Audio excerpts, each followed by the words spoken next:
I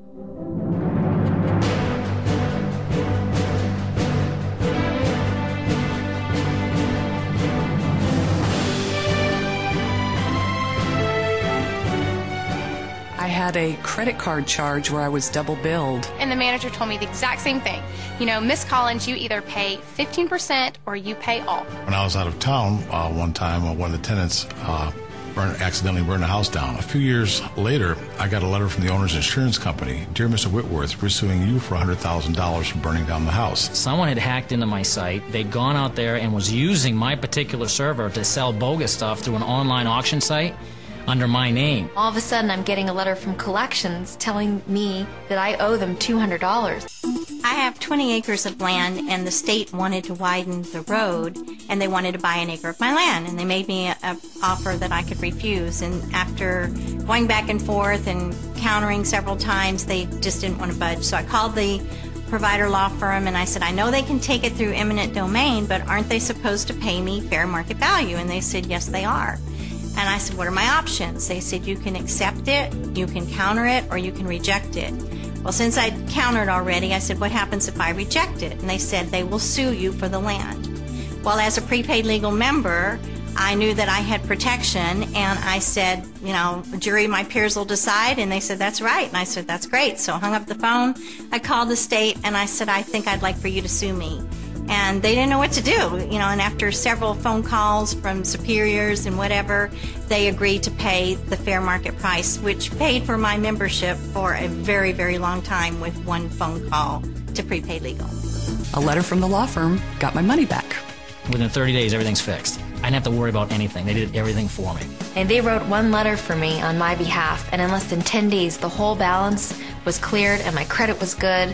And I'm a happy customer. They went down to the county courthouse for 2 pretrial hearings, got the entire case dismissed. They saved me $380 by a simple letter, and I could never have gotten that myself. This particular time we were on our way out of town, going on a business trip, and no sooner than we got to the airport, got a phone call 10 a.m. on a Saturday morning, a hysterical teenager shouting that the security was following her out of the mall, and that they came up upon her, snatched her purse, took her purse, dumped it, and accused her of shoplifting. And she had nothing in her purse. She was hysterical and frantic, humiliated in front of everybody in the mall. So she calls me and she's yelling and hollering. I'm telling her to calm down. There's nothing I can do. Call your attorneys. And that she had her legal shield in her pocket. And so at that time, we finally got her to call the attorneys. She called them. They calmed her down. They talked to the security at the mall, and they walked her to her car. And they were very apologetic. I got a call one night about 3 or 4 o'clock in the morning. A young man, he was about 23, 24 years old. He'd been stopped by the police because he had neon running lights on his car. So I took the call and I ran down the hall, so I didn't wake up my wife. It was 4 o'clock in the morning. And he said, look, they've stopped me for neon running lights. They want to search my car. And I said to him, okay, have you been drinking? He said, no. I said, are there drugs in the car? He said, no. But he was very nervous, and as an attorney, the first thing you don't want to do is consent to a warrantless search, to a search without probable cause.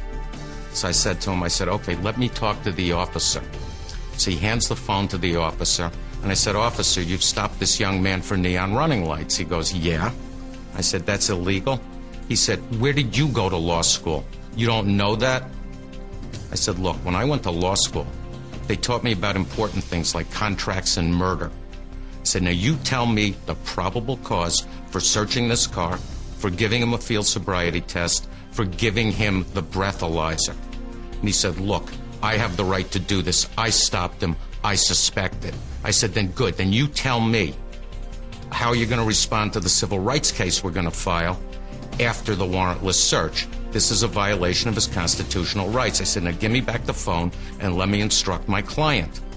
So I got the kid on the phone. He was a young man. He was terrified. I said to him, look, I've already told the officer I'm not consenting to the search, but you have to be the one to tell him that you're not going to consent to the search, you're not going to take a field sobriety test, and you're not going to take the breathalyzer. At that point, the young man sounded kind of distracted, and I heard him say, thank you. And I said, what's going on? He said, the cop just gave me back my license. He's walking back to his squad car.